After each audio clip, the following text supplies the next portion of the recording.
बड़ी मुश्किल सामने आती है तो डर और चिंता हमारे दिमाग पर कब्जा कर लेते हैं और इस हालत में हमारा दिमाग ठीक से सोच ही नहीं पाता।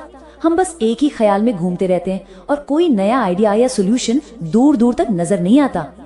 और ये एक बहुत ही कॉमन फीलिंग है ना। ऐसा लगता है जैसे दिमाग ने काम करना ही बंद कर दिया है, चाहे वो करियर का कोई बड़ा फैसला हो या कोई पर्सनल कंफ्यूजन। ये मेंटल ब्लॉक बहुत फ्रस्ट्रेटिंग हो सकता है, पर क्या हो अगर इसका हल ज्यादा सोचने में नहीं बल्कि सही तरीके से सोचने में हो।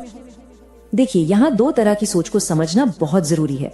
एक है चिंतित सोच। ये वो सोच है जो डर से चलती है और हमें कहीं नहीं ले जाती, बस गोल गोल घुमाती है।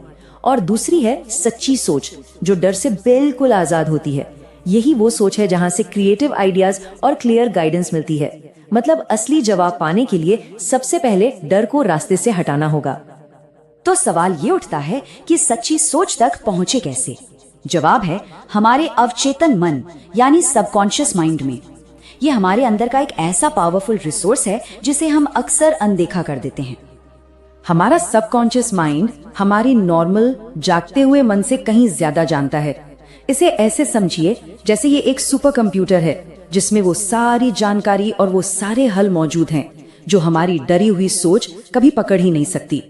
सच्ची सोच असल में यहीं से आती है। ठीक है, तो अब सीधे उस प्रैक्टिकल टेक्निक पर आते हैं जिससे हम इस पावरफुल रिसोर्स को यूज कर सकते हैं। ये बहुत ही आसान है और इसे कोई भी कर सकता है। चलिए इसे स्टेप बाय स्टेप समझते हैं। तो देखिए, इसके कुछ बहुत ही सिंपल स्टेप्स हैं। सबसे पहले अपने शरीर को एकदम शांत और स्थिर करना है, बिल्कुल रिलैक्स। फिर प्रॉब्लम के बारे में चिंता करने की बजाय उसके सबसे अच्छे सोल्यूशन पर फोकस करना है।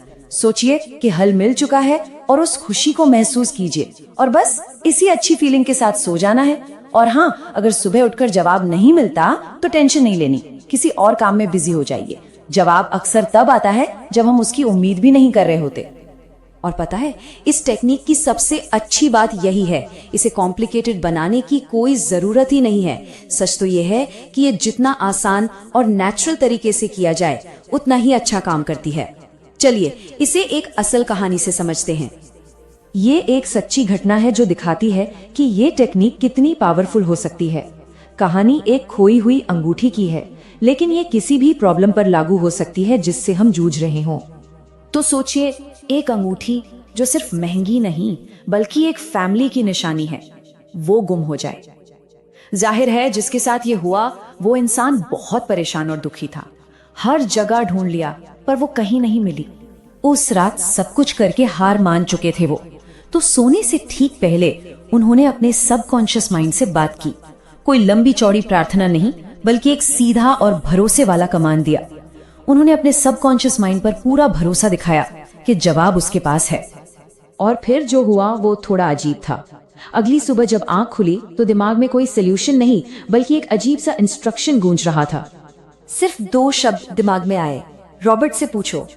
ये बहुत ही अजीब और बेमतलब सा लग रहा था। रॉबर्ट? वो तो पड़ोस का एक छोटा सा बच्चा था, कोई 9 साल का। भला उसे खोई हुई अंगूठी के बारे में क्या पता होगा? लॉजिकल दिमाग के लिए ये बात बिल्कुल बकवास थी। लेकिन उस इंसान ने अपने अंदर की आवाज पर भरोसा करने का फैसला किया। और यही तो कमाल है भरोसे का।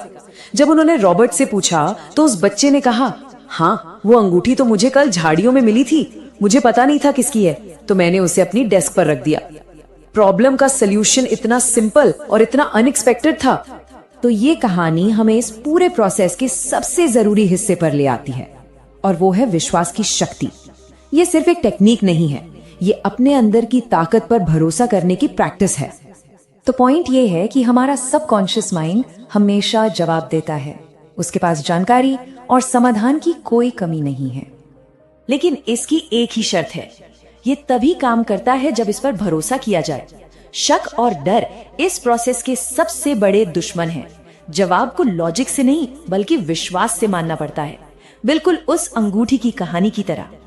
तो ये हमें इस सवाल के साथ छोड़ जाता है कि किसी के अवचेतन मन में वो कौन सा जवाब है, वो कौन सा रास्ता है जो बस बाहर आने का इंतजार कर रहा है, और क्या उस आवाज पर भरोसा करने की हिम्मत जुटाई जा सकती है।